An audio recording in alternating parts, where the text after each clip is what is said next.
So it is no surprise to anyone that this league is kinda stale, right?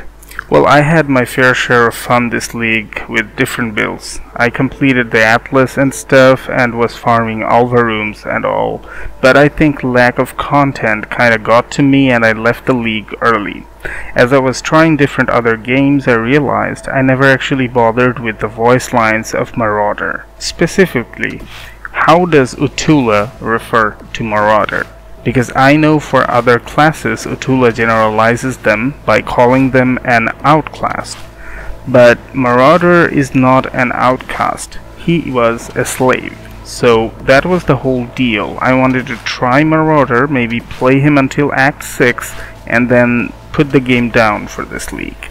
I also wanted to give it a bit of a freshness, so I started freshly in SSF. And in terms of skill gems to use, I wanted to play something very hipster because I don't have any expectation from this character. The world was my oyster basically. I could play anything I want, and upon quick inspection I found out very low amount of people are playing with Berserker. And in SSF, no one is playing with SST Berserker. And I felt I could use the rage generation as a good mean of offense for the range SST playstyle, because generally you see only melee abilities focus on rage and berserkers, and that's how my journey as a Spectral shield throw berserker began.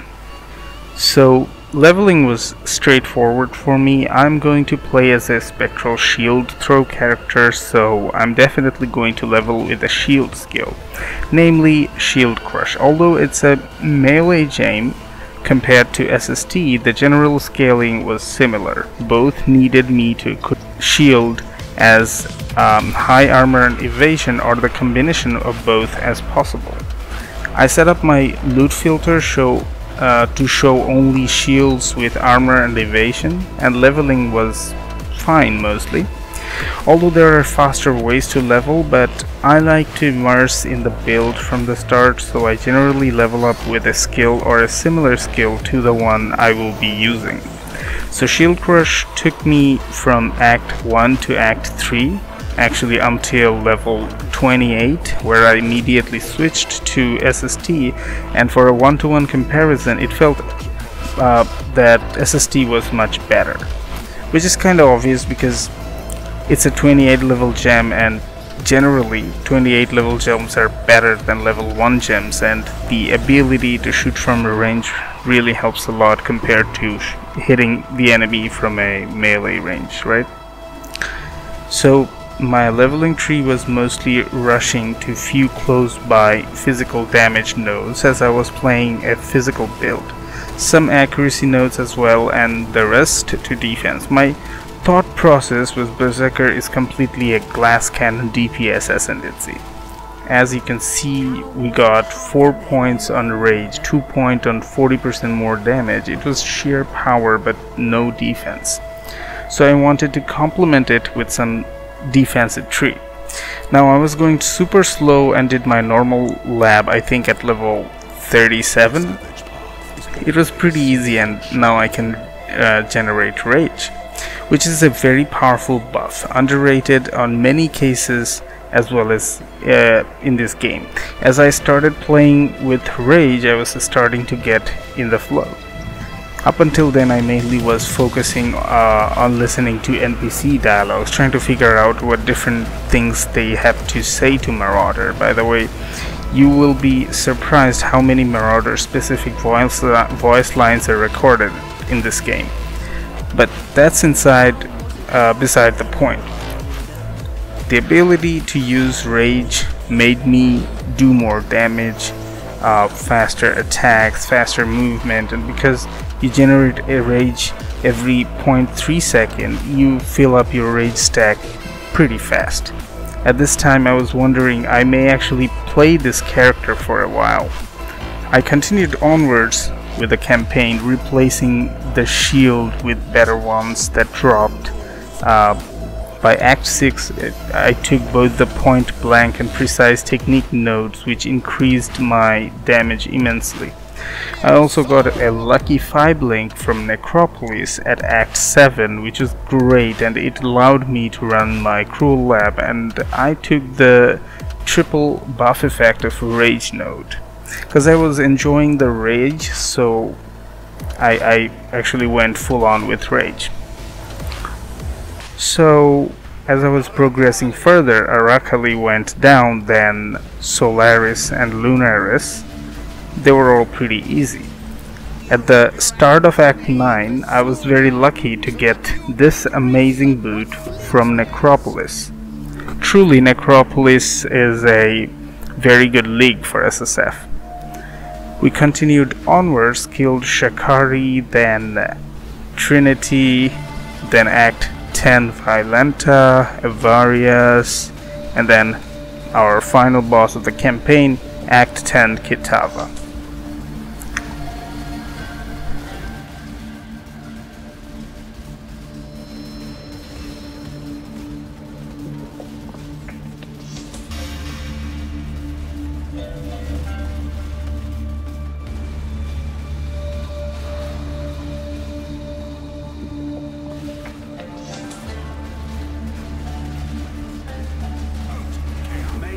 So campaign done, I was saving quite a few increased defense Bravecraft for my shield, and I did a full graveyard shield craft and found a 1800 plus armor shield, which was a great for this build.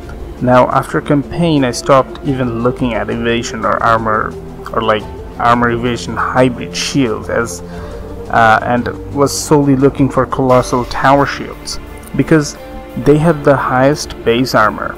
So in case you are trying to build this build and want to get an idea on what type of shield to get until map, use the shield that gives you the highest armor or evasion or armor evasion combination or hybrid.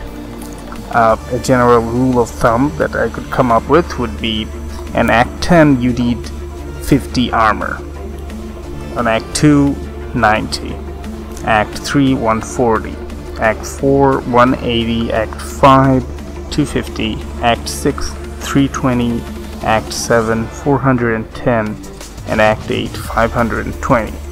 Act 9 you should aim for 600, Act 10 720.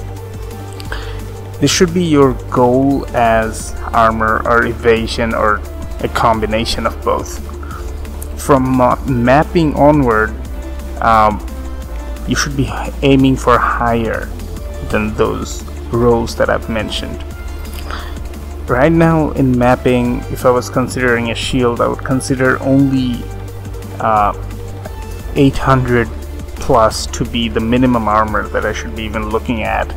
1200 would be an okay-ish armor shield, 1500 plus would be called a decent shield, and 1800 plus would be a good shield. Now there are better ones like 2000 plus ones which can be referred to as a very good shield, and 2400 plus ones that can be referred to as an excellent shields. As you can tell, I got a shield which falls into a good tier in SSF right after the campaign, so my journey in maps were very good.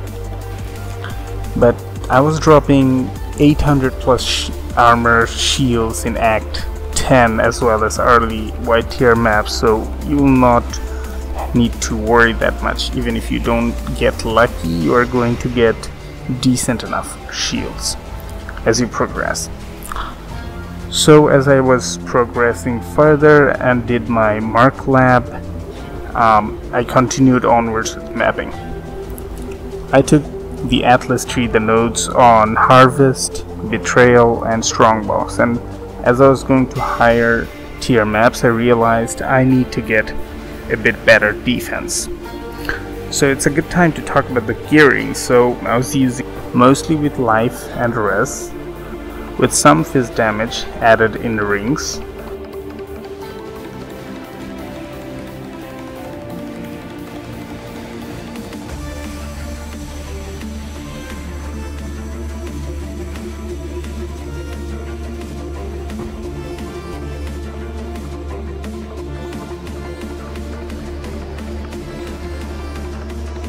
I was using Determination, Herald of Purity, and Arctic Armor for reservations. For the most part I was doing fine, but as I was reaching red tier maps, I knew I needed better defense than just Determination. At that time I dropped Hinekora's Sight, and that kinda changed this build a bit. Now if I was in a trade league, I would have rolled my eyes over this item, but in SSF I realized this item is really good. It offers a ton of accuracy and evasion. You see, I was taking a accuracy cluster with mastery, so I thought if I pick this amulet I can respec the accuracy nodes on tree and get some suppression instead. Also, I was using Arctic Armor mostly to get freeze immunity. My shield has 29% avoid ailments. The life cluster under Ranger has avoid ailments, and a shield mastery gives us 20% avoid ailments. If I get some points to avoid ailments, I will be completely ailment immune. So I switched some things up and dropped Herald of Purity and Arctic Armor and added Grace. I got fully ailment immune and around 60% suppression with Suppression is Lucky Mastery. This made my character very strong for hit-based content, but degen was still an issue. You see, the triple rage effect node gives us degen as well, so it can get sometimes a bit messy, especially when we are already on a degen ground and taking some degen from other sources. So I found another solution. I had a Kikazaru ring in my stash, which was going to give me 3 life regen per level. So at level 90 it would give me 270 regen, and along with some other regen nodes in the tree I was regening 500 plus life per second. This made this build so much more smoother. And not to mention, Kikazaru also has some other good stats, namely the curse effect reduction, which is also very good. And with all these changes, I was crushing the game again. My new goal became reaching up until Searing Exarch. And after maps after maps after maps, I soon reached that and completed it quite comfortably. Your absurd defiance ends here, hatchling. Duel or control?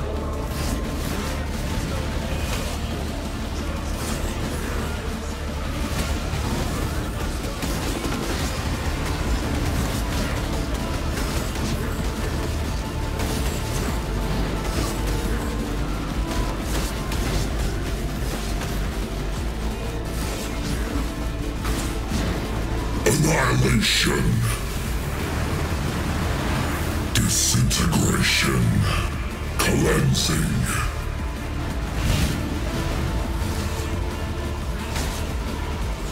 Annihilation.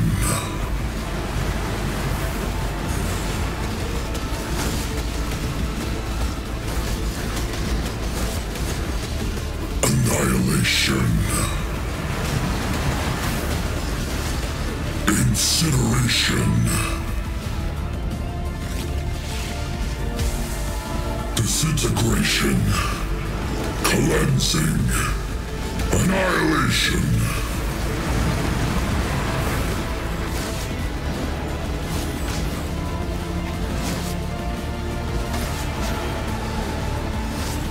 Incineration.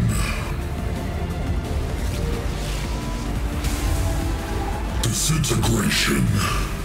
Cleansing. Annihilation.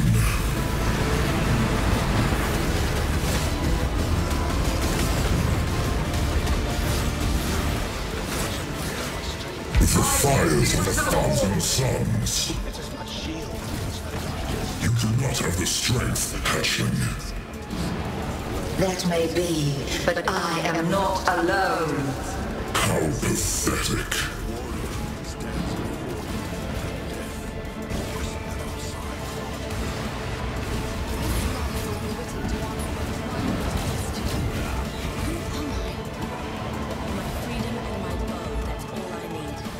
Incineration.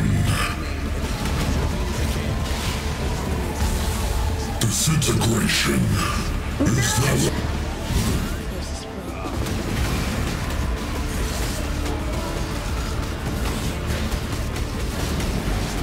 The fires of 1,000 suns.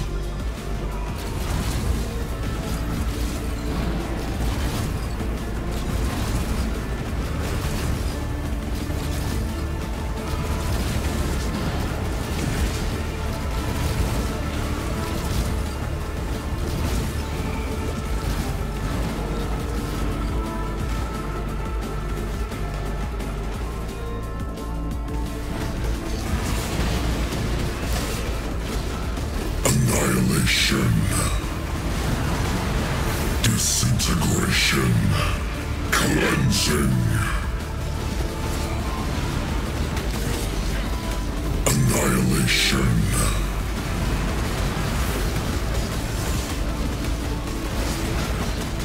The fires of 1,000 suns.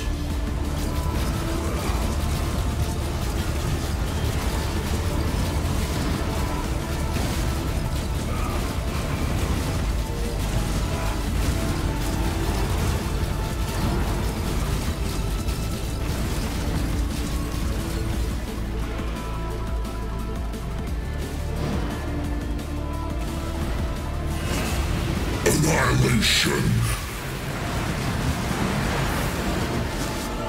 Disintegration. Cleansing. Incineration.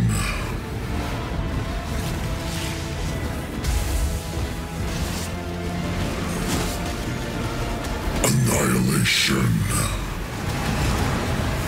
Disintegration. Cleansing. Annihilation.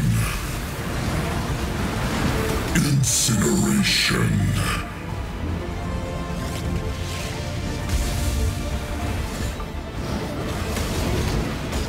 Annihilation. The fires of 1,000 suns.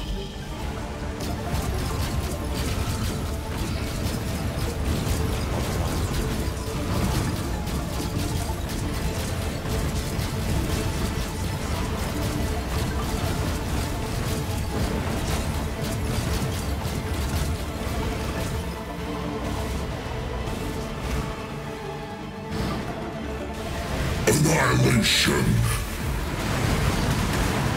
Incineration. Disintegration. Cleansing. Annihilation. Is that all you have?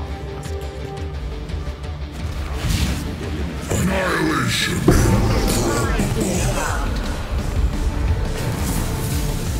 Themselves with their sight. How far would you bend before you pray?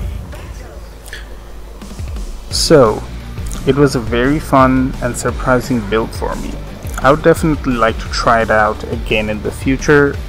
Builds like these kind of makes you think that there are so many builds yet unexplored that are very good to play. Thank you all for watching this video. Like and sub if you enjoyed it. I will leave you guys with some other gameplays of this build. Check out all of it until the end. And I will see you guys on the next one. Hundreds of dead rotting soulless in the earth. What a meaningless waste. But your souls, yours will serve. Feel death's grip. Darkness swarm. You try and try and try to break us, and yet the Syndicate is immortal. Do you think this will end any differently? I wouldn't be here if I didn't. How many did you fruitlessly feed to your molten god, Redblade? Yours is one soul that will remain out of its reach. Your soul burns for me.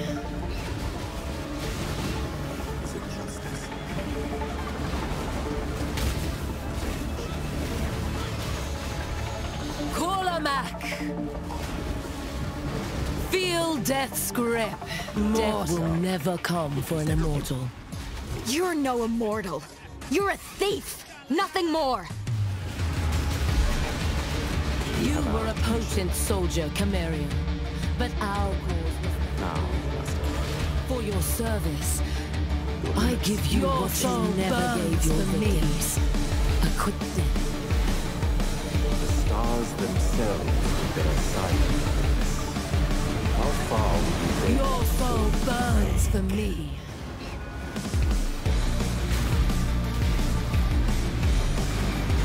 Kolamak, mortal. Submit. Let our souls become entwined.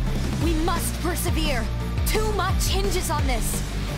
Without you, Giannis, the Syndicate would never have formed, and for that I must thank you. But you will not be missed.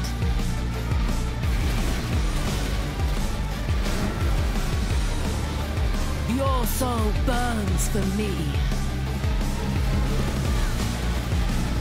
Give your soul to me.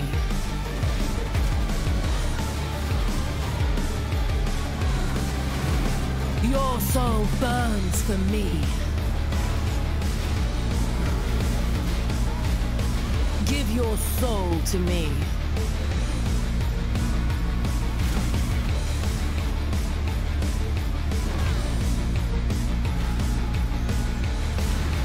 Kolamak, darkness swarms.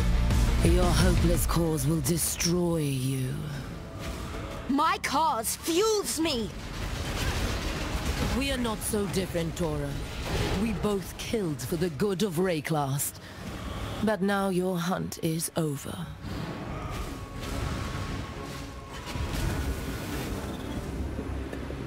Thank you, everyone, for being Your on soul time. burns for me. We have a lot to cover. The mark is in the rear of the dining hall. Cast, you're up first. You'll need to crack Don't the do lock this, and Exile. get us inside. You can... Once we're in, Talina will use the vents to bypass patrols. There's a steel barrier that blocks access to the hall. Tibbs, can you handle it? Great. Then Isla just needs to bridge the gap. There's enough in that bunker for all of us to live very comfortably. If we stick to the plan, we should have no trouble at all.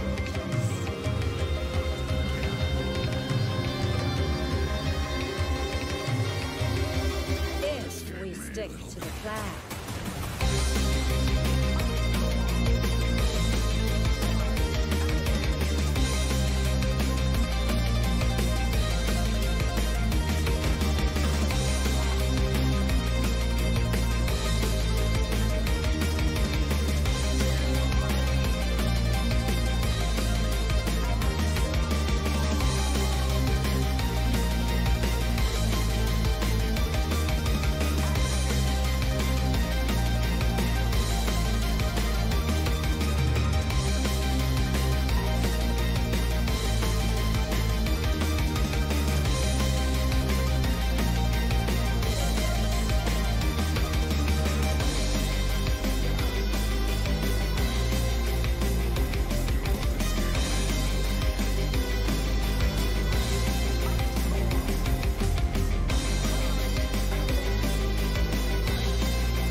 There's enough in that bunker for all of us to live very comfortable. If we stick to the plan, we should have no trouble at all.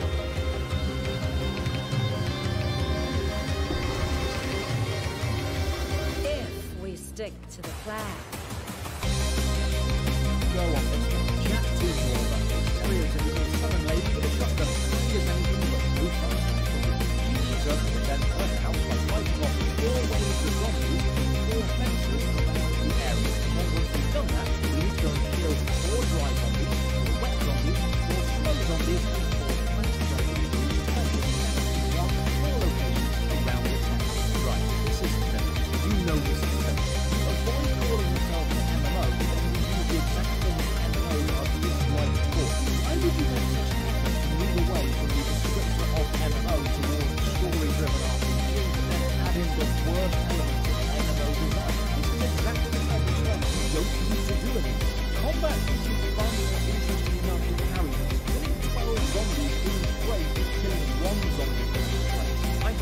shotgun and a giant hammer. I should be thrilled to be attacked and get to defend myself, but no, the zombies feel like an irritating distraction, not a part of the threat. So while I'm doing this for packets of content, let's have a read of some reviews. Crash Simulator. Literally unplayable. It says I have 2 hours of playtime, but about 75% of that is spent crashing, googling for potential fixes, trying to log back in and then crashing again. Edit. Running the second move, especially voice is good. Combat mechanics are strange and great packages of world building setting and voice acting. I instantly use this game on University of alone must give you a love this game. This modern occult atmosphere is quite brilliant. Still need to explore before I can deliver a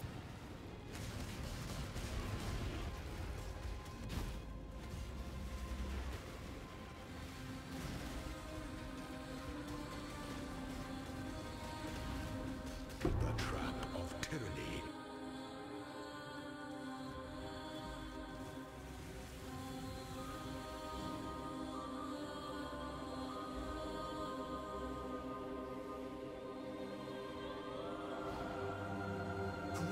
Maven,